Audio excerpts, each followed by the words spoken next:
May kababayan tayo nag-share ng kanilang experience ng kanilang pamilya na babiyahe sana galing sa Davao Airport papunta sa Manila.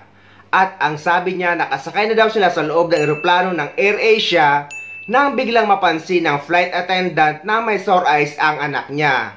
At dahil doon tumawag ng security ang flight attendant at pinababa sila. What? At ang sabi sa kanila na ipatingin sa pinakamalapit na clinic ang anak nila para malaman kung pwede ba itong makabiyahe. Ngunit ang findings nga ng doktor ay hindi pwede makabiyahe ang baby nila at mapapayagan lang sa July 15. Pero nangyari yung insidente na pagpapababa sa kanila galing sa loob ng eroplano ng AirAsia ay July 10. Ang pakiusap lang daw sana niya ay i-rebook ang ticket nila o kaya naman ay i-refund. Pero ang lahat daw ng mga hiling nila ay hindi pinagbigyan ng AirAsia. At ang pinakamasakit daw dito, ayon kay kabayan, ay inagaw daw yung papel nila or yung boarding pass, sabay pinalabas sila or pinababa ng eroplano. Guys, babalik po kami dito kasi ang flight namin kanina is alas 8, no? 8 AM. So nakasakay na po kami dun sa AirAsia. Pinababa po kami nung ano dun, yung mga, ewan ko ang tawag dun, yung mga babae dun na mayroon daw sure eyes yung anak ko, ayan o. So, bumaba po kami. Makikita niyo po, naka-video ko rin naman po yun. So, ngayon sabi nila, pumunta daw kami sa center or di kaya malapit na clinic para ipakita yung bata, no? So, kasi ang sabi nila, nakukuha daw ako nun para malaman namin kung ano ba yung dapat, no? So, ngayon alamin po natin, no? So, saan na ba yung kinuha ko? Yan bang? Kumpra na. Kataso. Kasi grabe talaga guys, no? Nakasakay na talaga kami dun sa ano. Yan bang? Ano ka pa na? So, ayan o, grabe. Grabe yung pagod namin. Ano ka pa na? Live na. Kahapon pa po kami dito, no? Kahapon pa po kami nagbiyahe. Sobrang layo po ng galingan po namin. Sabi, ito lang yung mapala namin dito guys. So, kaya nga nakuha po natin to, babalikan po natin. So, wala namang problema sa akin kung magkakaintindihan. So, ito lang kasi yung masakit dito, nagpagod ka, nagsaya ka ng pera. Excuse me, sir. Kami po yung nag-flight. Hindi. Nag-flight po kami kaninang alas 8 ng umaga, di ba ma'am? So, nung nandun na po kami, nakaupo na po kami dun sa plane, pinababa po kami dahil meron po sila napansin na sure eyes. So, sabi ko, ba't dito ka talaga? Para hindi tayo makaharap. Tapos, so, sabi nila, ano, kukuha daw kami ng certificate. Tapos, para daw malaman namin kung ano. Babalik daw kami, baka kasi kung may paraan, makakahabol pa kami sa alas 2. saan yung ticket nyo kanina? Tingnan ko. Yung ticket po namin sir, nasa cellphone. Kinuha po nila lahat yung ano namin eh. Yung nandiyan sa cellphone? Oo. Tingnan ko. Yung na cellphone ka.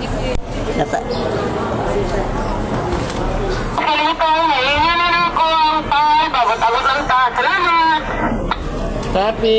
Nara to. Ini.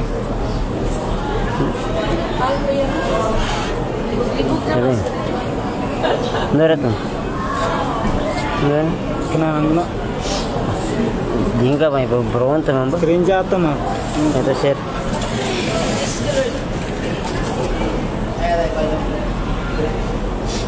So ang ano lang, kahit mga schedule lang ba, kasi sayang eh. Sobrang layo ng pinanggalingan namin. Kahapon pa kami dito, ma'am. Sabi daw, ililipat kayo dito. Hindi, sabi niya, ipaano daw kasi kung positive na meron siyang ano, useless na talaga yun. Sabi ko, parang hindi pwede yun. Hello guys, pasensya na po sa sobrang pagmamadali ko sa ano, pagla-live ko. Hindi ko po naka-close po yung ano dito. Pag-comment lang po kung naririnig niyo po guys, para marinig niyo po kung ano ang dahilan kung bakit po kami pinalabas, pinababa ng eroplano ng AirAsia na to, no? So, paki-comment comment lang po guys. Alaw din ka to, tika. Alaw din ka. Wala kung live ako kakinig. So guys, paki-comment lang kung naririnig na po yung boses ng aking live para naman po malaman nyo, no? Pasensya na po kung maingay kasi nandito po tayo ngayon sa airport ng Davao, no? So grabe guys, kung hindi kami dito mamamatay, ewan ko na lang, no? Kasi grabe, walang tulugan, pagod, gutom sa pag-aasikaso lang sa tapos na po namin, pinababa po kami dahil lang sa isang disgrasya na ngayon lang po namin. Ngayon lang po tumubo siguro, no? So, ngayon lang tumubo, ngayon lang napansin, no? So, ang nakapansin po ay dun mismo sa aeroplano. So, dito, walang nakapansin dito. Hanggang taas, dun lang talaga kung saan sumakay na po kami at bibiyay na papuntang Manila yung Air Asia. Pero dahil sa napansin ng babae yung meron to sure eyes sa mata ng anak ko, so yun, pinababa po kami at hindi talaga kami pinayagan makalipad papuntang Maynila guys. So sobrang sakit guys, nakiusap po ako, wala talaga, no? So grabe yung biyahe namin guys, Maguindanao pa, sobrang layo. Ito hanggang doon sa lugar namin. Itong second lady, yung asawa ko, hanggang dito sa Davao, sumuka lang po yan guys. At itong anak ko, walang magandang tulog. Walang tulog, wala rin po akong tulog kasi dumating po kami dun sa Ikulan Terminal mga alas 5 ng hapon, no? So nag-stay po kami dun, hindi po kami nagtulog. Hindi po kami nagtulog dun sa Ikulan kasi malamok, no? Malamok saka malamig. Nag-rent lang po kami ng parang ganito kalaki na matulugan doon at tag 50 doon lang po kami nag-stay. Pag alas 3 ng umaga guys, pumunta na po kami dito sa Ikulan.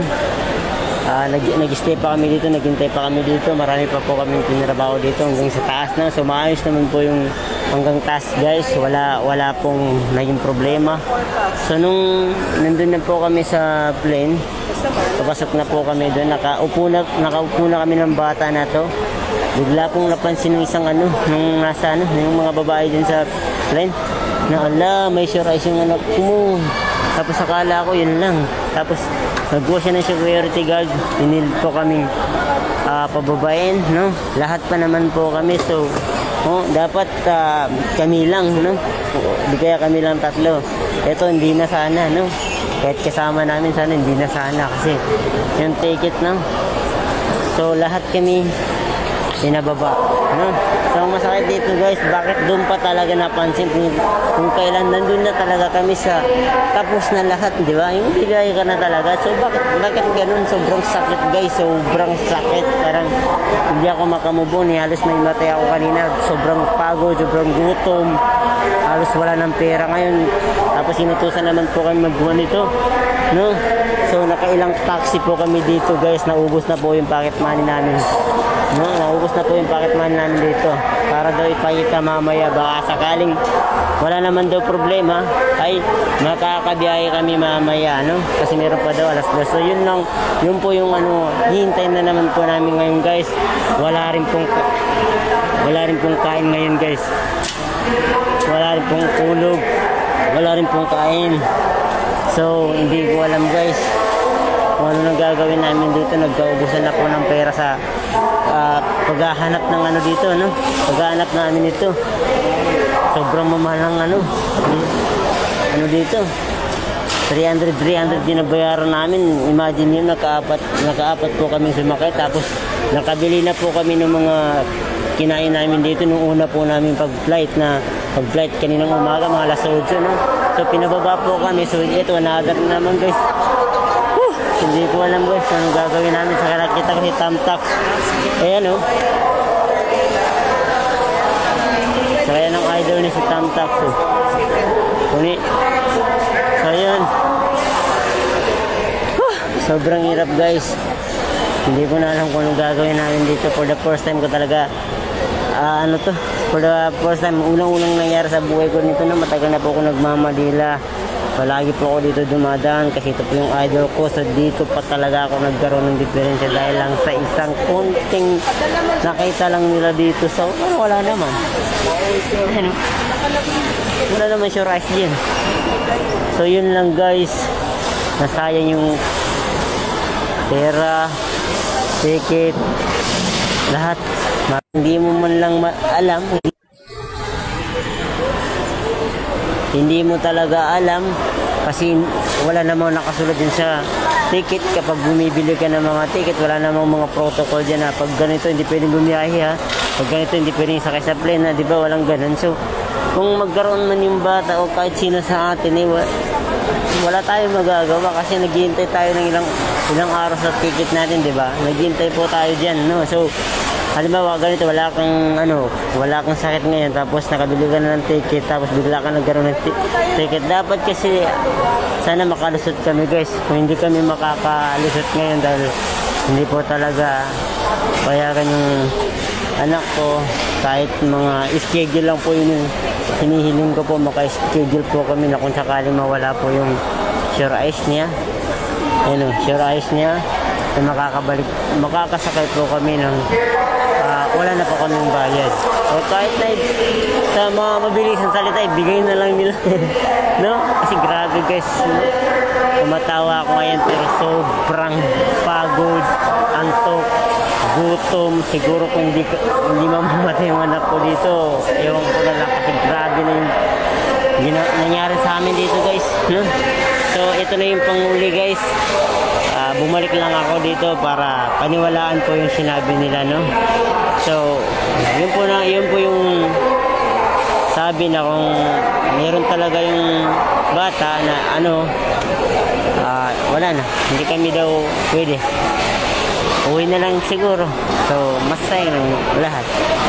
Sa naging sitwasyon nila kabayan, lalo sa sinasabi niya na wala naman daw nakalagay sa ticket ang mga rules na hindi pwedeng pasakayin ang mga nasa ganitong sitwasyon or ganitong sitwasyon. Pero guys, ang nakakalungkot nga ay hindi alam ng mga kababayan natin or ibang kababayan natin Pilipino ang general rules ng mga airlines. Dahil kapag ganito na may sakit ka, lalo na kapag visible kagaya ng sore eyes, ay pwede kayo nilang hindi pasakayin ng eroplano. While boarding, if flight attendants sense that you might be a little sick and about to puke, they can deny you boarding. At sa hinihilingan niyang rebooking o kaya naman ay refund sa kanilang ticket, ay dahil nga sa mismong araw ng flight nila nangyari yung pagpapababa sa kanila, ay malabo na itong may refund o kaya naman ay may rebook. Pero pwede lang itong mangyari kung bibigyan ng AirAsia ng konsiderasyon ang naging sitwasyon nila. Pero guys, rules is rules. Wala tayong magagawa dyan. Pwede na lang kung kontakin sila ng AirAsia. Ito ang siyam na dahilan para hindi nila kayo pasakayin sa eroplano. Reasons airlines can deny you boarding. While boarding, if flight attendants sense that you might be a little sick and about to puke, they can deny you boarding. I know some of you like to before a flight, but just remember, if you look way too drunk, we can deny you boarding. I don't know why you would do this, but people do. If you come barefoot, we can deny you boarding. For our larger passengers, if you cannot safely put on your seatbelt with a seatbelt extender, the flight attendants can deny you boarding. If you look really pregnant, like really, and you don't have a doctor's note to prove how many weeks you are or if you can fly, they may deny you boarding. Before a flight, it might be wise for you to get a family or friend to sniff you, because if you have bad body odor, we can deny you boarding. Speaking of bad smells, if you're bringing in something as well that stinks, well, we can also deny you boarding for that as well. Some airlines kind of like have a dress code but no dress code. Clearly, if you're naked, you're not getting on. But some airlines will actually deny you boarding if you're wearing a little bit something too sexy. Also, I kind of like this one, but lastly, do you just have a bad attitude problem? So if you're kind of an a-hole, we can deny you boarding. So be kind, everyone.